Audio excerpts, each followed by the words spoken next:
ॐ नमः शिवाय ॐ नमः शिवाय हर हर भोले नमः शिवाय।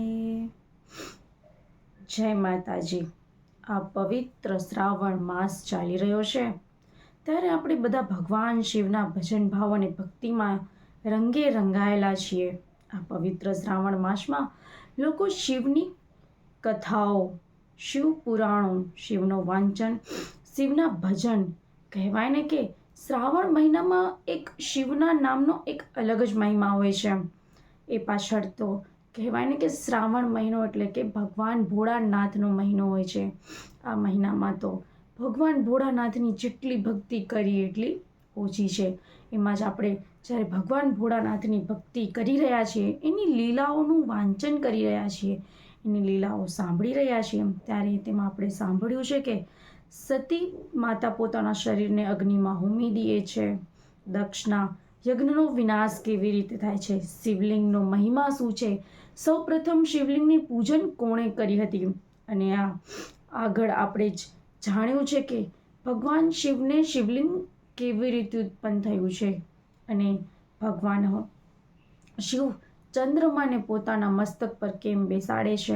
અને એ જ લોમિસ ઋષિજી કહે છે કે ભગવાન શિવ ચંદ્રમાને પોતાના મસ્તક પર સ્થાન આપ્યું છે, ગળે મુંડ માળા પહેરે છે, રુદ્ર ધારણ કરે છે।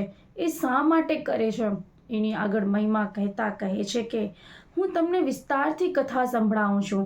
ઋષિ મુનિઓ કહે છે કે હા મહારાજ, હા લોમેશ ઋષિજી, અમને આ વિસ્તારથી પૂર્વક કથા સાંભળવી છે કે જ્યારે એમણે વિષપાન કર્યું છે ત્યાર પછી એમણે ચંદ્રમાને શા માટે શિર પર ધારણ કર્યો છે, અને ચંદ્રમાના 15 દિવસના અજવાળા અને 15 દિવસના અંધારિયાના પખવાડિયા કેવી રીતે હોય છે। ત્યારે લોમેશ ઋષિજી કહે છે કે જ્યારે સમુદ્ર મંથન થયું ને ત્યારે તેમાંથી ભગવાન વિષ્ણુની સાથે લક્ષ્મીજી વર્યા, અને એમાં દાનવ અને પછી વિષ્ણુ ભગવાનની સાથે લક્ષ્મીજીએ પણ આ સમુદ્ર મંથનમાં સમર્થન આપ્યો। આ વખતે સમુદ્રમાંથી મહાયશસ્વી ધન્વંતરીજી પ્રગટ થયા છે। તરુણ અવસ્થાવાળા ધન્વંતરીજી મૃત્યુ પર વિજય મેળવીને આવ્યા હતા। એમણે બંને હાથેથી અમૃતનો કળશ ધરી રાખ્યો હતો। દેવતાઓ એમના મનોહર સ્વરૂપના દર્શન કરવામાં પડ્યા હતા। એ દરમિયાન વૃષપર્વા દૈત્ય નામના હાથમાંથી અમૃતનો કળશ આંચકી લીધો હતો।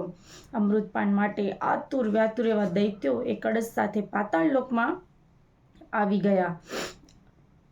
હે દેવતાઓ, એ કળશ લઈ લેવા માટે એમની પાછળ દેવતાઓ પણ જાય છે। ત્યારે એમને જોઈને બલિરાજા કહે છે કે હે દેવતાઓ, તમે સૌ તો એક રત્નમય સામગ્રીઓ મેળવીને કૃતાર્થ થઈ ચૂક્યા છો। અમે તો આ એક જ અમૃત પાત્ર મેળવીને સંતોષ પામ્યા છીએ, એટલે હવે તમે સૌ પ્રસન્નતાપૂર્વક સ્વર્ગલોકમાં જાઓ। આથી નાસીપાસ થઈને દેવતાઓ ભગવાન વિષ્ણુ પાસે ગયા। દેવતાઓનો મનોરથ ભંગ થતો જોઈને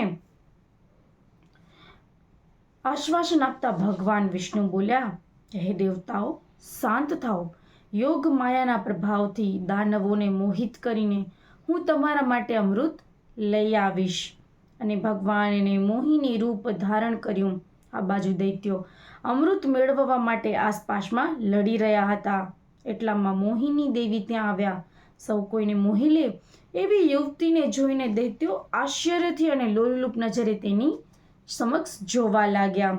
રાજા બલિએ તેમને કહ્યું, હે દેવી, અમે આસપાસમાં અમૃત માટે વિવાદ કરી રહ્યા છીએ। તમે જો સૌને અમૃત વહેંચી દો તો અમારો આ વિવાદ શમી જાય। શ્રી મોહિની બોલ્યા, વિદ્વાન પુરુષોએ સ્ત્રીઓનો વિશ્વાસ કરવો જોઈએ નહીં।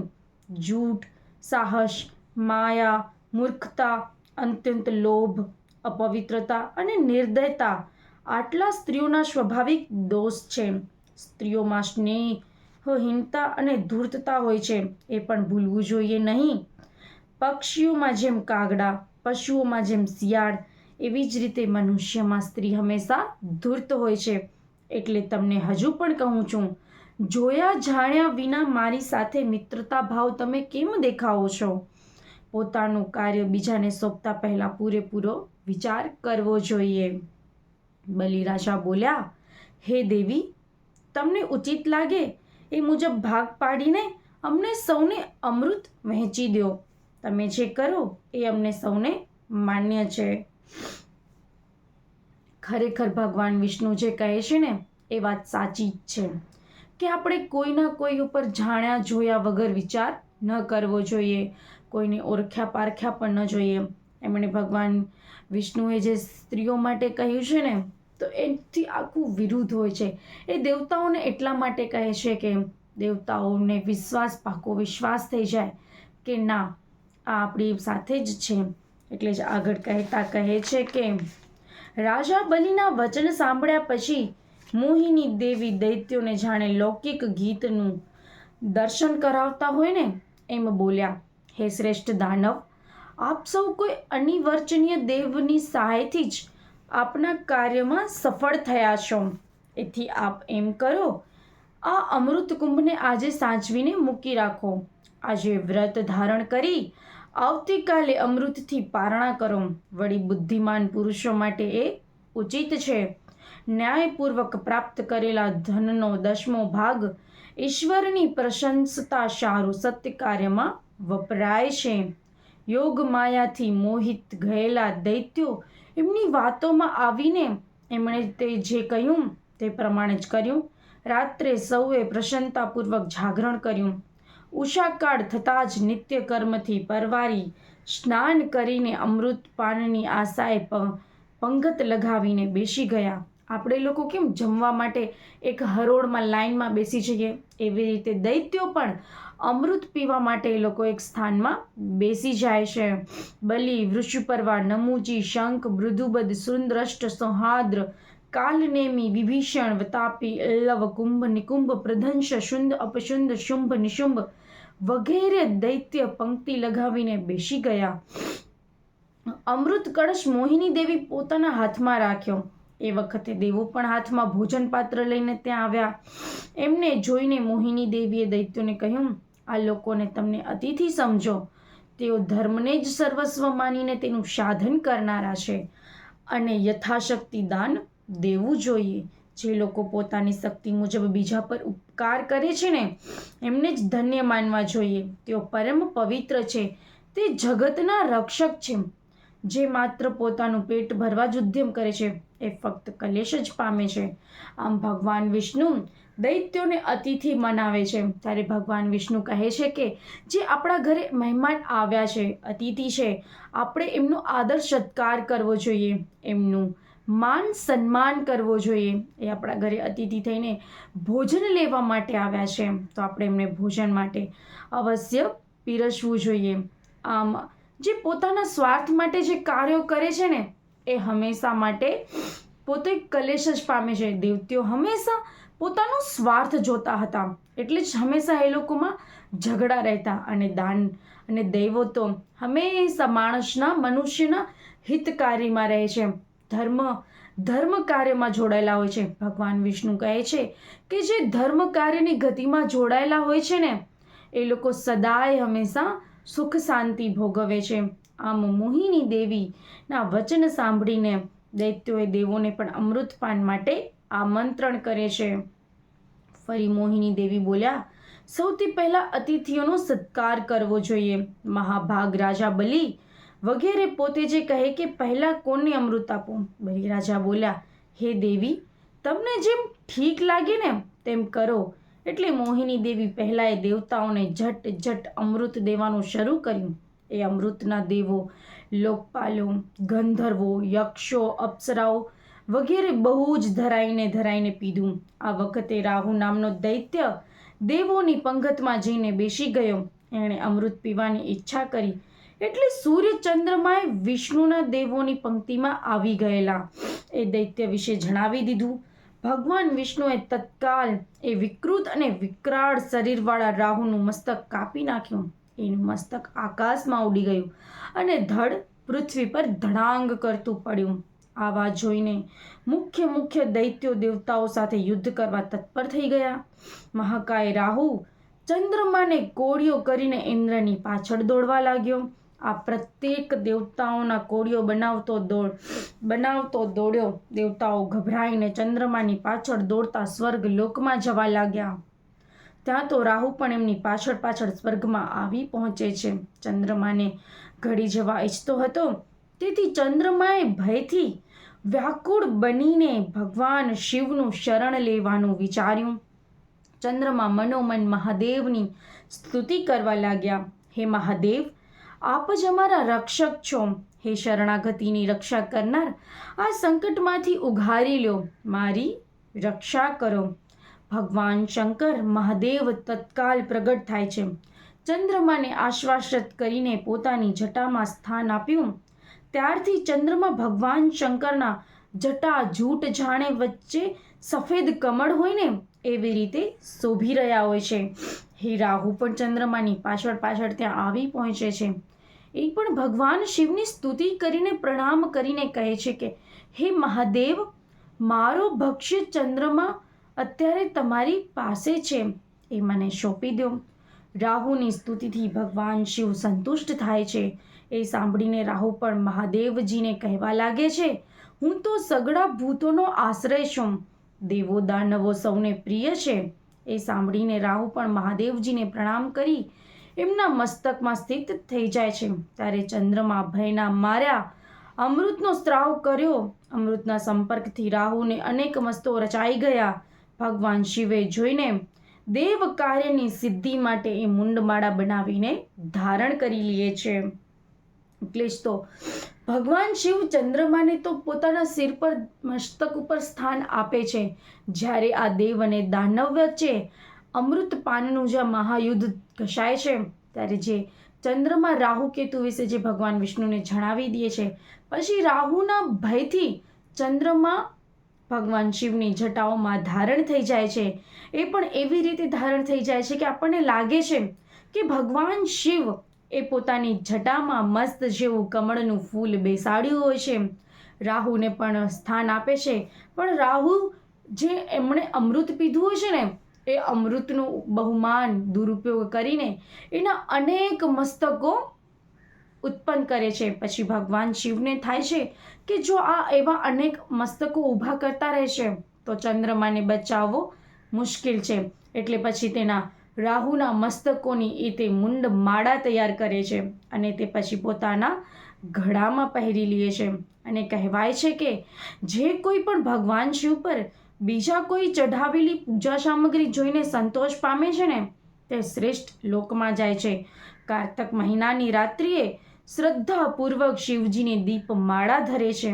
એ એટલા હજાર યોગ સુધી સ્વર્ગલોકમાં રહે છે ને કે જેટલો સમય એની દીપમાળા શિવલિંગ સામે જલતી રહે છે. કુસુમના તલનો દીપક ભગવાન શિવને ધરીને પહેલાની અને પછીની 10 પેઢીઓને તારી દે છે. દીપદાનના ફળથી એ જ્ઞાની બની જાય છે. કપૂર, અગરબત્તી અને ધૂપથી શંકરજીની આરતી ઉતારનાર સાસ્ય પૂજ્ય મુક્તિ પામે છે. દાન, તપ, તીર્થ કે પર્વકાળના સમયે આળસ છોડીને જે રુદ્રાક્ષ માળા ધારણ કરીને શંકરની પૂજા કરે છે ને, એને પુણ્યનો ક્યાંય ક્ષય થતો નથી. હે વિપ્રો, ભગવાન શિવે કરેલું રુદ્રાક્ષનું વર્ણન સાંભળો. રુદ્રાક્ષ એક મુખથી લઈને 16 મુખી હોય છે. એમાંથી એકમુખ તથા પંચમુખ રુદ્રાક્ષ મનુષ્યએ ધારણ કરવો યોગ્ય છે અને શ્રેષ્ઠ એ છે કે તે અનંત ફળ આપે છે. મંત્રપૂત વિભૂતિથી કપાળમાં ત્રિપુંડ કરે છે. એ રુદ્રલોકમાં જાય છે. કપિલા ગાયનું ગોબર જમીન પર પડે એ પહેલાં જ લઈને એને સૂકવીને વિભૂતિ માટે રાખી લેવું. વિભૂતિ બધા જ પાપોનો નાશ કરે છે. પહેલાં કપાળમાં પ્રયત્નપૂર્વક અંગૂઠા વડે એક ઊભી રેખા કરવી, પછી મધ્યમાં ને તર્જની વડે 2 આડી રેખા કરવી. આવી રીતે ત્રિપુંડ કરનાર શિવને સમાન ગણાય છે. આવા શિવ ભક્ત દર્શન માત્રથી જ પાપનો નાશ થઈ જાય છે. આમ જ પહેલાં રુદ્રાક્ષની ધારણ કરતાં પહેલાં રુદ્રાક્ષની પૂજા કરવામાં આવે છે અને પછી રુદ્રાક્ષ ધારણ કરવામાં આવે છે. આમ ભગવાન શિવ ચંદ્રમા અને રુદ્રાક્ષ ધારણનું મહિમા કહે છે. આગળ કહેતા કહે છે કે આપણે 15 દિવસ અઠવાડિયા અને 15 દિવસ અજવાળું અને 15 દિવસ અંધારિયાના પખવાડા હોય છે. એની પણ બહુ સરસ મજાની કથા છે. લોમેશજી ઋષિ આગળ કહેતા કહે છે, આ તો તમને થઈ રુદ્રાક્ષ અને ભગવાન શિવ ચંદ્રમાને સાકાર અને ધારણ કરે છે. જ્યારે એક વખત હવે 15 દિવસના અજવાળિયા પખવાડિયાની વાર્તા કહેતા કહે છે કે ભગવાન શિવનું વ્રત ચાલી રહ્યું હતું. ત્યારે ચંદ્રમા પણ એમનું ધ્યાન ધરી રહ્યા હતા. પણ ચંદ્રમાની 29 રાણીઓ હતી. એમાંથી એક જ એમની માનીતી રાણી હતી. જે એમની રાણીઓ હતી ને એ બધી જ દક્ષની પુત્રીઓ હતી. એ દક્ષની પુત્રીઓ માટે એમાંથી તે ભગવાન શિવને એક જ પ્રિય હતી. સોરી, ભગવાન શિવ નહીં પણ ચંદ્રમાને એક જ પ્રિય હતી. હા, જ્યારે એ બધી વાત રાણીઓને ખબર પડે છે ત્યારે 28 રાણીઓ જઈને એ પોતાના પિતા દક્ષને ફરિયાદ કરે છે કે હે પરમ પૂજ્ય પિતાશ્રી, તમે અમને બધી બહેનોને ચંદ્રમા સાથે પરણાવ્યા છે, પણ ચંદ્રમાને તો એક જ રાણી ગમે છે.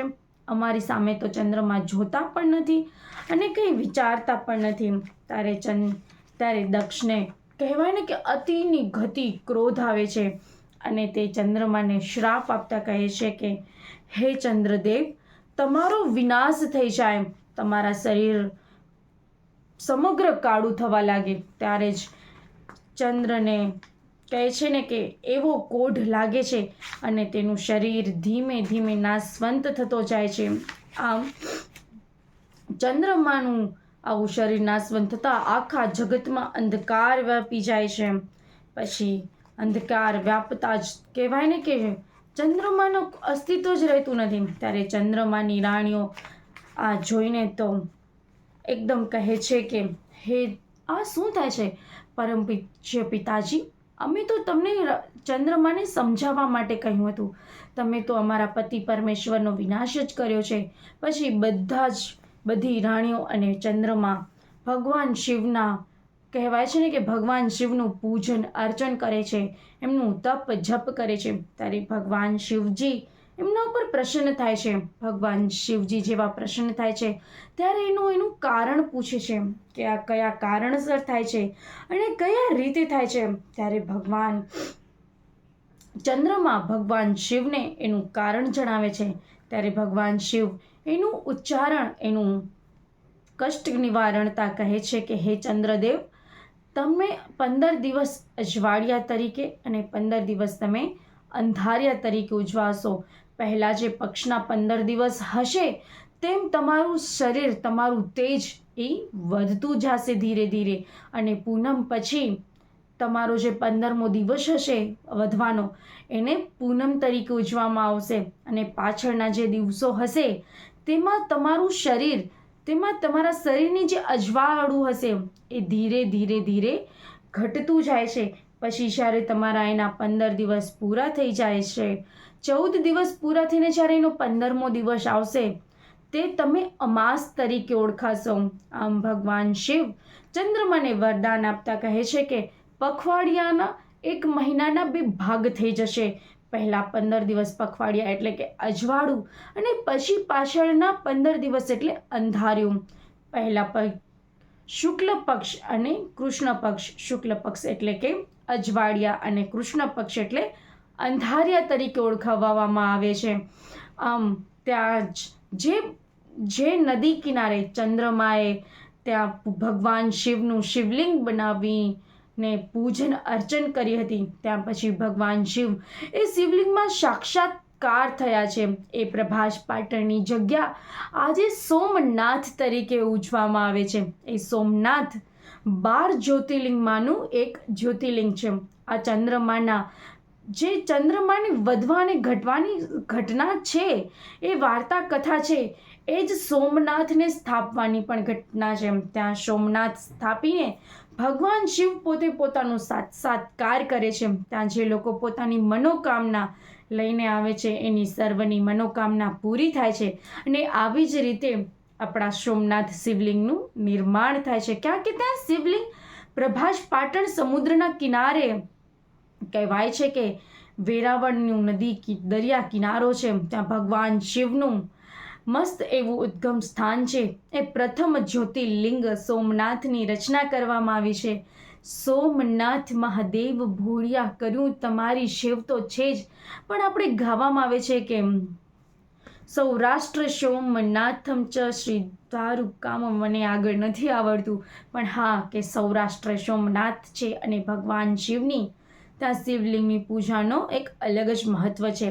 આગળ જતા લોમેશજી ઋષિ કહેવા લાગ્યા કે હે સૂતજી, હવે આપણે પાર્વતી માતાના પ્રાગટ્ય તરફ જઈ રહ્યા છીએ. પાર્વતી માનું જે પ્રાગટ્યનું દર્શન છે એ કામ વેદ વહન છે. તેનું આગળ કથા કહેતા કહે છે કે હે સૂતજી, દક્ષ કુમારી સતી દક્ષ યજ્ઞ વેળામાં અગ્નિ પ્રવેશ કરીને અંતર ધ્યાન થયા છે. ત્યારે એમને ક્યાં અને ફરી ક્યાંથી પ્રગટ થયા, મહાદેવજીને ફરી કેવી રીતે મળ્યા? સૂતજી બોલ્યા કે હે બ્રાહ્મણો, દક્ષ કુમારી સતીદેવી પોતાના પિતાને યજ્ઞ સમયે અગ્નિ પ્રવેશીમાં અંતર ધ્યાન થઈ ગયા ને, ત્યારે પોતાની શક્તિથી વિયોગ પામીને ભગવાન મહેશ્વર ઉત્તમ તપસ્યામાં સંલગ્ન થઈ ગયા. તેઓ લીલા દેહ ધારણ કરીને ભૃંગી અને નંદી સાથે હિમાલય પર્વત પર રહેવા લાગ્યા. એ જ વખતે નમુચીના પુત્ર તારકાસુરે ઉગ્ર તપસ્યા કરી બ્રહ્માજીને પ્રસન્ન કર્યા અને તેમની પાસે અમર અજર બનવાનું વરદાન માંગ્યું. બ્રહ્માજીએ કહ્યું કે તું અમર કેમ થઈ શકે? જે જન્મે છે તેનું મૃત્યુ અટલ છે. તો તારકાસુરે અજય બનવાનું વરદાન માંગ્યું તો કહ્યું કે ત્યારે બ્રહ્માજી કહે છે કે હે દૈત્યરાજ, તું અજય થઈશ એ નિસંદેહ છે, પરંતુ એક બાળકને છોડીને સૌથી તારી અજયતા બની રહેશે. આમ બ્રહ્માજીનું વરદાન પામીને તારકાસુર તો બળવાન થઈ ગયો. દેવતાઓ સાથે યુદ્ધ કરવા લાગ્યો. દેવતાઓ રાજા મુશુકુંદની સહાયથી વિજય મેળવતા હર સમય યુદ્ધમાં તેમના મુશુકુંદની સહાયથી જ જીત મેળતી.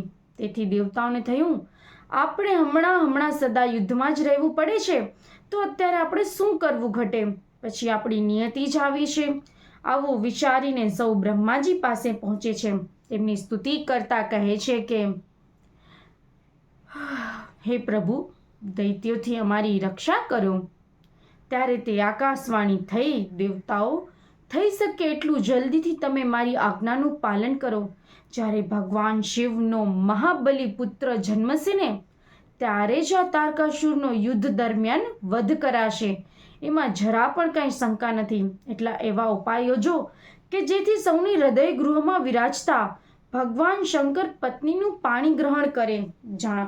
જાઓ, પ્રયત્ન કરો, મારા વચન મિથ્યા નહીં થાય. આકાશવાણી સાંભળીને દેવતાઓને તો નવાઈ લાગી.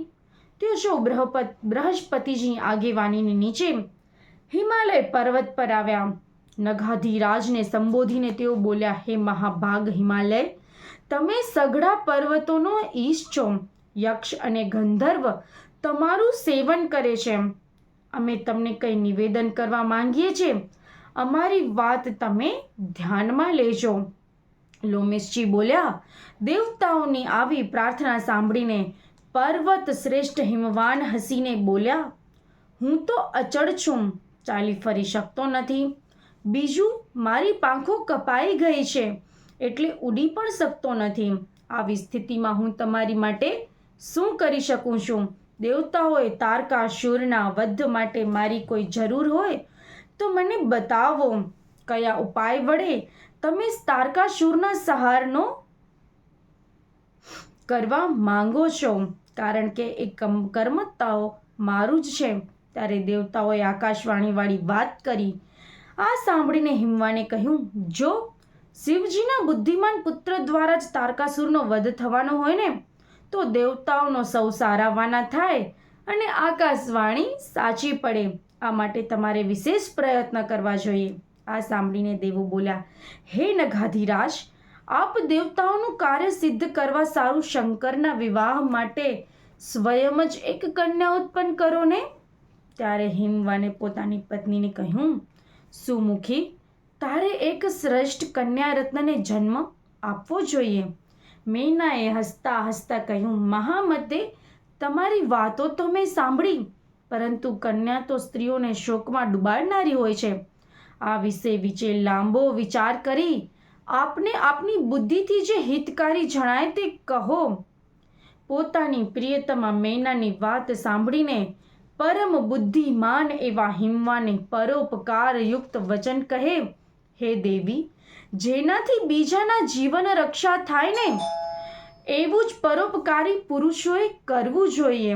પતિની આવી પ્રેરણા પામીને સૌભાગ્યવતી રાણી મેનાએ બહુ જ પ્રસન્નતાપૂર્વક પોતાના ગર્ભમાં કન્યાને ધારણ કરી. પૂરા સમયે કન્યાનો જન્મ થયો. એ કન્યા ગિરિજા નામથી પ્રસિદ્ધ થઈ. સૌને સુખ દેનારી દેવીના પ્રાગટ્યથી દેવતાઓએ દુદુંબી વગાડ્યા, અપ્સરાઓ નૃત્ય કરવા લાગી, ગંધર્વો જ્ઞાન કરવા લાગ્યા, ચારણ અને સિદ્ધો સ્તુતિ કરવા લાગ્યા, દેવતાઓ ફૂલો વર્ષાવ્યા, 3 લોકમાં પ્રસન્નતા છવાઈ ગઈ, દૈત્યો તો ભયભીત થવા લાગ્યા. હિમાલય નંદની ગિરિજા દિન પ્રતિદિન મોટા થવા લાગ્યા. એ કલ્યાણી કન્યા જ્યારે 8 વર્ષની થઈ ને ત્યારે મહાદેવજી હિમાલયની કંદારમાં ઉગ્ર તપસ્યા કરી રહ્યા હતા. વીરભદ્ર પાર્ષદો એમનું ચારે તરફથી ધ્યાન રાખતા હતા. એક દિવસ પરમ બુદ્ધિમાન હિમવાન પોતાની કન્યા પાર્વતીની સાથે લઈને મહાદેવજીના દર્શન કરવા સારું ગયા. હિમવાને જોયું કે સૌના સ્વામી ભગવાન શિવજી તપસ્યારત છે. એમના નેત્રો બંધ છે. મસ્તક પર જટાજૂટ શોભી રહી છે. ચંદ્રમાની કલાથી એ વિશેષ સુંદર દેખાઈ રહ્યા છે. દર્શન કરી હિમવાને શિર ઝુકાવ્યું અને મનોમન બહુ જ પ્રસન્નતા અનુભવી. હિમાચલ બહુ જ ધૈર્યવાન અને ઉત્કૃષ્ટ પ્રાણીઓનો આશ્રય સ્વરૂપ છે. વાણીનું રહસ્ય સમજનારા વિદ્વાનોમાં એમનું સ્થાન બહુ જ ઊંચું છે. એમણે સંપૂર્ણ વિશ્વના એક મંગલ માત્ર કરનારા ભગવાન શિવજી સાથે આ મુજબનો વાર્તાલાપ કર્યો. મહાદેવ, હું આપના પ્રસાદથી બહુ જ ભાગ્યશાળી છું. આપ મને આ કન્યા સાથે આપનું દર્શન કરાવવા આવવાની આજ્ઞા આપો. ભગવાન શિવે તેમને કહ્યું, આ કુમારી કન્યાને ઘેર રાખીને આપ રોજ મારા દર્શન કરીને આવજો, નહીં તો મારું દર્શન નહીં થાય. નમન કરીને હિમાલય બોલ્યા, હે ભગવાન, કન્યાને સાથે લાવવાની મનાઈ માટે એવું તે શું કારણ છે? મહાદેવજી હસીને ઉત્તર આપ્યો, આ કુમારી સુંદર કમરથી સુશોભિત, સુંદર અંગોવાળી, મધુર ભાષિણી છે. એટલે જ હું તમને આ કન્યાને મારી પાસે લાવવાની વારે વાર મનાઈ કરું છું.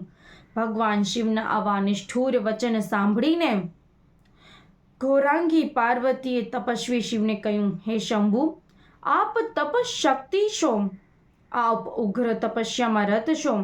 આપ જેવા મહાત્મા મનમાં વિચાર એટલા માટે જ આવ્યો ને કે તપસ્યા નિર્વિઘ્ન ચાલતી રહે. પરંતુ હું આપને પૂછું છું કે આપ કોણ છો અને આ સૂક્ષ્મ પ્રકૃતિ શું છે? ભગવાન, આપ આના પર સારી રીતે વિચાર કરો. મહાદેવજી બોલ્યા, હું ઉત્તમ તપસ્યા વડે જે પ્રકૃતિનો અર્થાત માયાનો નાશ કરું છું. પ્રકૃતિથી અળગો રહીને મારા અજ્ઞાર્થ સ્વરૂપમાં સ્થિર રહું છું. પાર્વતીજી બોલ્યા, હે ભોળાનાથ, આપે આપની ઉત્તમ વાણીથી વડે જે કંઈ પણ કહ્યું છે ને એ હું પ્રકૃતિ નથી, તો પછી આપ પ્રકૃતિ પર કેવી રીતે થયા? આ મારી વાત સાંભળીને આપે તત્વનો યથાર્થ નિર્ણય કરવા ઘટે. એ સંપૂર્ણ જગત સદા પ્રકૃતિથી સંલગ્ન છે. હે પ્રભુ, આપણે વાણી થકી વિવાદ સાને સારું કરવો. શંકર, આપ જે સાંભળો છો ને, જુઓ છો, કાઓ છો, બધું જ પ્રકૃતિનું કાર્ય છે. પ્રકૃતિથી પર થઈને આપ અહીં અત્યારે તપસ્યા સાને કાજે કરો છો? પ્રકૃતિ સાથે આપ જોડાયેલા છો ને, એ વાત શું આપ નથી જાણતા? જો આપ પ્રકૃતિથી પર હો અને આપની વાત સત્ય હો તો આપનો અને મારો ભય ન લાગવો જોઈએ. મહાદેવ બોલ્યા, શુદ્ધા ભાષણી પાર્વતી, તમે હરરોજ મારી સેવા કરો. અને હિમવાન રોજ પાર્વતી સાથે ભગવાન શિવના દર્શન કરવા લાગ્યા. આવી રીતે મહાદેવજીની ઉપાસના કરતા કરતા કેટલોય સમય વીતી ગયો. ત્યારે પાર્વતીજી વિશેષ દેવતાના મનમાં ચિંતા થવા લાગી. અને વિચાર કરવા લાગ્યા. ભગવાન મહેશ્વર ગિરિજાનું પાણી ગ્રહણ કેવી રીતે કરશે? ત્યારે એણે કામદેવનું આહ્વાન કર્યું. આહ્વાન કરતાં જ ઇન્દ્રનું કાર્ય સિદ્ધ કરી આપનારા કામદેવ પત્ની રતિ અને સખા વસંત સાથે આવ્યા અને કામદેવને આહ્વાન કરતાં જ ઇન્દ્રનું કાર્ય સિદ્ધ કરી આપનારા કામદેવની પત્ની પણ દેવસભામાં દેવરાજ સામે ઉપસ્થિત થઈને વચન બોલવા લાગ્યા. સચીપતિ, આજ્ઞા આપો, આપને શું કામ કરું? મારું સ્મરણ કરવા માત્રથી કેટલાય તપસ્વીઓ મર્યાદા ભ્રષ્ટ થઈ ગયા છે. ઇન્દ્ર, મારા બળ અને પરાક્રમથી આ સપૂરે પરિચિત છો. મારી શક્તિ જાણે છે. મહાન બળ અને પરાક્રમથી ભરેલો ક્રોધ તો મારો ભાઈ છે. અમે બંને સંપૂર્ણ ચરાચર વિશ્વને પરાસ્ત કર્યું છે. અમે સૌને મહાસાગરમાં ડૂબાડી દીધા છે. કામદેવની ગર્વ ભરેલી વાત સાંભળીને ઇન્દ્ર એને પીઠ થબડતા કહ્યું, હે વીરવર, તમે જે કાર્યો કર્યા છે ને એનું તો વર્ણન થઈ ન શકે. અમે સૌ દેવતાઓ તમારી પાસે તો હારી ચૂક્યા છીએ. મદન, અમને જીતવા તો તમે ગમે ત્યારે સમર્થ છો. અત્યારે તો દેવતાઓનું કાર્ય સિદ્ધ કરવા માટે તમે ભગવાન શિવ પર ચઢાઈ કરો. મહામતે એવી ચેષ્ટા કરો કે ભગવાન શંકર પાર્વતીની સાથે વિવાહ કરી લે. દેવતાઓની પ્રાર્થનાથી સંપૂર્ણ વિશ્વ મન મોહી લેનારો મદન અપ્સરાઓ સાથે લઈને તરત જ રવાના થયા. રંભા, ઉર્વશી, પુંજિકસ્થલા, શુકેશી, મિશ્રકેશી સુંદરી, તિલોત્તમ અપ્સરા સાથે કામદેવ હિમાલય પર પહોંચીને એની માયાજાળ ફેલાવી દીધી. સર્વત્ર વસંતનું વાતાવરણ સર્જાઈ ગયું. કામદેવ દેવદારની છાયામાં બેસીને ધનુષ્ય પર 5 બાળ ચઢાવ્યા અને ભગવાન શિવ સામે દ્રષ્ટિપાત કર્યા. મહાદેવજી ઉત્તમ આસન પર બિરાજમાન થઈને તપસ્યામાં સંલગ્ન હતા. વસંત સહિત કામદેવ જ્યારે મહાદેવજીને પોતાના બાણથી વિધવા ઉદ્ધત થયો હતો ને ત્યારે પરમ મંગલમય જગતની ગિરિજા પોતાની સખીઓ સાથે પૂજા કરવા ભગવાન શંકર પાસે આવી હતી. એમણે ભગવાન શિવને ધતુરાના પુષ્પની માળા પહેરાવી સુંદર મુખ કમળથી શોભતી ત્રિનેત્રધારી ભગવાન શિવની શોભા નિહાળવા લાગી. એ દરમિયાન કામદેવે વસંતની સહાયથી સંમોહન નામક બાણ વડે ભગવાન મહેશ્વરને વીંધી નાખ્યા. બાણનો આઘાત લાગવાથી શંકરજીએ ધીરેથી નેત્ર ખોલીને શ્રી પાર્વતીજીની સામે જોયું. જેવી એમની દ્રષ્ટિ લોકપાવની ગિરિજા નંદની ઉપર પડીને કે તરત જ કામદેવને તેમને વ્યાકુળ કરી દીધા. તેઓ પાર્વતીના દર્શન માત્રથી મોહિત થઈ ગયા. તરત જ પોતાની દશાનો ખ્યાલ કરતા ભગવાન શિવના નેત્રથી આશ્ચર્યથી પહોળા થઈ ગયા. ખેદ વ્યક્ત કરતા સ્વગત બોલ્યા, હું સ્વતંત્ર છું, હું નિર્વકાર છું, તો પણ આજે પાર્વતીના દર્શનથી મોહ કેમ પામ્યો? કોણે, કેવી રીતે, ક્યાંથી મારું અપ્રિય કાર્ય કર્યું છે? અને શિવજીએ ચારે તરફ જોયું. દક્ષિણ દિશામાં એમને કામદેવના હાથમાં ધનુષ લઈને પોતાના પર પ્રહાર કરવા ઉદ્ધત થયેલા જોયા. ભગવાન મહેશ્વરની રોષપૂર્ણ દ્રષ્ટિ કામદેવ પર પડી. ભગવાને ત્રીજું નેત્ર ખોલીને કામદેવ સામે જોયું. જોત જોતવામાં મદન ગતે આ આગની જ્વાળાએ ઘેરી લીધો અને ભસ્મ થતા જોઈને દેવતાઓમાં હાહાકાર મચી ગયો. દેવતાઓ બોલ્યા, હે દેવાધિદેવ મહાદેવ, આપ દેવતાઓને વરદાન આપો. અમે જે ગિરિજાનંદની પાર્વતીની સહાયતા માટે કામદેવને અહીં મોકલ્યો હતો ને એનો કંઈ જ અપરાધ નથી. આપ મહાતેજસ્વી કામને કારણ વિના બાળી નાખ્યો. હે વિશ્વના એકમાત્ર બંધુ ભગવાન શિવ, આપે આપની ઉત્કૃષ્ટ તેજથી અત્યારે દેવતાઓનું કાર્ય સર્વ સિદ્ધ થશે. મહાદેવે તારકાસુર અને દેવતાઓને બહુ જ સતાવ્યા છે. એનાથી અમારી રક્ષા કરો. આ કામદેવની જીવન દાન આપો. આથી પાર્વતીનું પાણી ગ્રહણ કરો. હે મહાભાગ, આપના દ્વારા સદૈવ અમારી રક્ષા થઈ છે. ગજાસુરથી આપે અમને બચાવ્યા. હડાહડ વિસ્તી જ આપે અમારી રક્ષા કરી છે. કામદેવ પણ અમારા ઉપર ઉપકાર કરીને અમારા કાર્ય માટે આવ્યો છે. આપ અમારા રક્ષક છો. મહાદેવે રોષભરા સ્વરે દેવતાને કહ્યું, હે દેવતાઓ, તમારે સૌએ કામના રહિત થવું જોઈએ. ઇન્દ્રાદિ દેવતાઓ જ્યારે જ્યારે કામદેવને આગળ રાખીને ચાલ્યા છે ને, ત્યારે ત્યારે મર્યાદા ભ્રષ્ટ થઈ છે. તેઓ દુઃખી થયા છે અને પ્રભાવહીન બન્યા છે. એટલે જ મેં સૌની શાંતિ માટે કામદેવને બાળ્યો. તમે સૌ દેવતાઓએ, અસુરો, ઋષિઓ અને અન્ય પ્રાણીઓ હવે વિના ભય તપસ્યામાં ચિત્ત જોડો. આજે સંપૂર્ણ જગતને મેં કામ અને ક્રોધથી શૂન્ય કરી દીધું છે.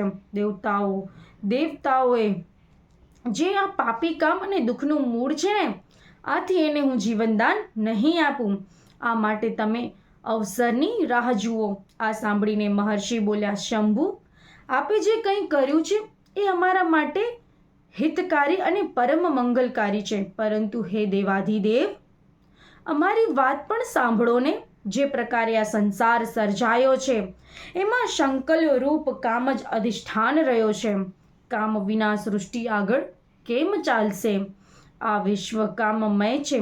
આટલું કહીને ઋષિઓ તો અંતર ધ્યાન થઈ ગયા. કામદેવને જેમણે બાળ્યો છે એવા મહાદેવ પણ અદૃશ્ય થઈ ગયા. રતિ રોવા લાગી. તેને રોતી જોઈને પાર્વતીજી બોલ્યા કે, હે સખી, તું શોક ન કર, હું કામદેવને જીવન આપીશ. પાર્વતીજીના શબ્દોથી આશ્વાસન થઈને પતિવ્રતા રતિએ પતિને પુનઃ પ્રાપ્ત કરવા તપસ્યા શરૂ કરી. પાર્વતી પણ ત્યાં જ રહીને તપસ્યા કરવા લાગ્યા. એમને રોકવા સારું માતા પિતાએ કહ્યું, દીકરી, તું હજી નાની છે, તપસ્યાને યોગ્ય નથી, ઘેર ચાલ. ત્યારે પાર્વતીજીએ જે જવાબ આપ્યો છે, માતાજી અને પિતાજી, ઘરે તો નહીં આવું. મારી પ્રતિજ્ઞા છે કે ભગવાન શિવને ફરીથી અહીં બોલાવીને હું એમને વરીશ. આટલું કહીને પાર્વતીજી એક થઈને કડી તપસ્યા વડે મહાદેવજીની આરાધના કરવા લાગ્યા.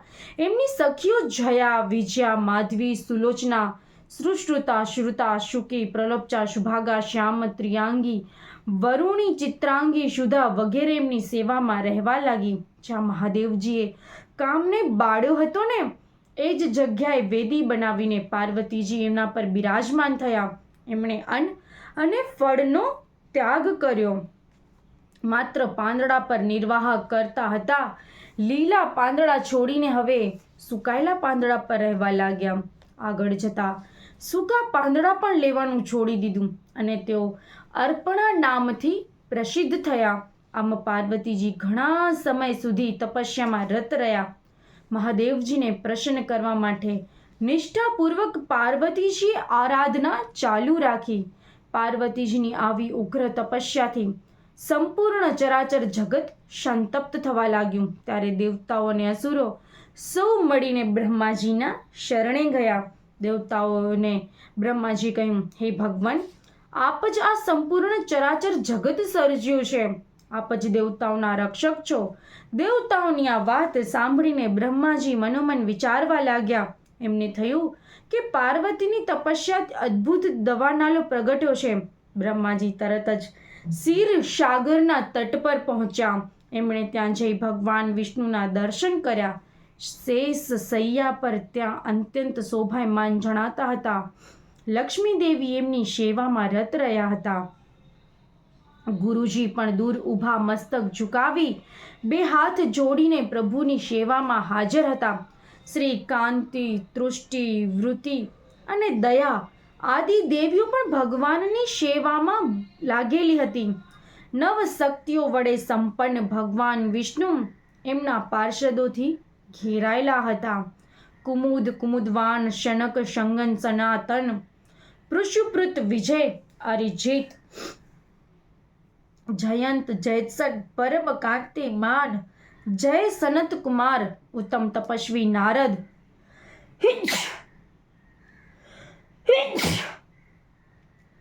તંબુરો સૌ દેવતાઓ ભગવાન વિષ્ણુની પાસે જઈને પ્રાર્થનાપૂર્વક કહ્યું, હે મહાવિષ્ણુ, અમે પાર્વતીજીની તપસ્યાથી બળી રહ્યા છીએ અને સંતપ્ત થઈને આપને શરણે આવ્યા છીએ.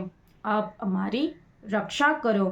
ત્યારે શેષાશાયી ભગવાન વિષ્ણુ બોલ્યા, દેવતાઓ ચાલો હું તમને ભગવાન શિવ પાસે લઈ જાઉં. આપણે સૌ મળીને એમને પ્રાર્થના કરીએ કે તેઓ પાર્વતી સાથે વિવાહ કરવા ઉદ્યત થઈ જાય. ત્યારે ભગવાન વિષ્ણુ શિવ પુરાણ પુરુષ છે, સૌના અધીશ્વર છે. તેઓ સૌના માટે સેવ્ય છે, ઉત્તમ સ્વરૂપની પરકાષ્ઠા છે અને તેઓ જ પરાતત્પર પરમાત્મા છે. તેઓ એ તપસ્યામાં છે. આપણે સૌ એમના શરણે જઈએ.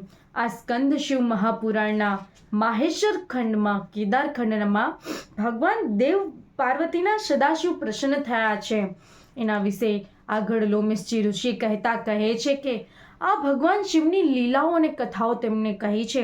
આ પવિત્ર શ્રાવણ માસમાં જ્યારે હું તમને આ કથાઓ સાંભળી રહ્યો છું ત્યારે જ તમને આગળ દેવી પાર્વતીના તપથી સદાશિવ પ્રસન્ન થાય છે એની કથા હું તમને આગળ સંભળાવીશ. આજે તો આપણે બધા જ અહીં વિરામ લઈએ, પછી ત્યાર પછી લોમેશ ઋષિજી અને સૂતજી ઋષિ બધા પ્રસાદ લઈને પ્રસાદ ગ્રહણ કરીને સૌ કોઈ પોતપોતાના કાર્યમાં લાગી જાય છે. આમ શ્રાવણ માસમાં આપણે જ્યારે આ બધા સાંભળી રહ્યા છીએ ત્યારે ફરી એકવારથી તમને બધાને તમારા પરિવારજનોને શ્રાવણ માસના જય માતાજી, જય શિવ શંકર અને હર હર મહાદેવ. ઓમ નમઃ શિવાય.